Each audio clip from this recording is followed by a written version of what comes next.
என்னாச்சு? வோ வோ வோ வோ வோ வோ வோ people hang on கொஞ்சம் பொறுமையா இருங்க. பிரச்சனை என்ன? Let's see.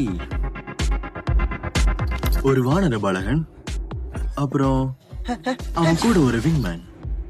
அவன் கையில அமிர்தமும் இருக்கு. அதை காப்பாற்ற வேண்டியது இந்திரனோட வேலை. How interesting. என்ன இந்தர், உனக்கு அடுத்த ஒரு அப்ரைசல் ரிப்போர்ட் இருக்கு, ஞாபகம் இருக்கா?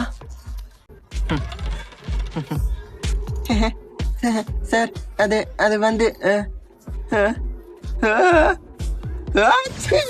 என்ன நிலைமையில இருக்கீங்க? பேசாம நீ இன்னைக்கு லீவ் போட்டுருக்கலாம்ல. எனிவே பாலகா, அந்த அமிர்தத்தை ஏன் கிட்ட கொடு. நீ பண்ண எல்லாத்தையும் நான் மன்னிச்சிடறேன். உண்மையாவே. God promise. இல்லவே இல்ல, நான் உங்களுக்கு தர மாட்டேன்.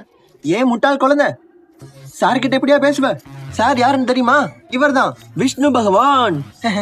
சார் இன்னைக்கு பார்க்க ரொம்ப ஹேண்ட்ஸமா இருக்கீங்க சார். அதுல அந்த ஃப்ளவர் பக்கா மேட்ச். அப்படியா? Thanks Inder. Sir Indran. Isn't it divine?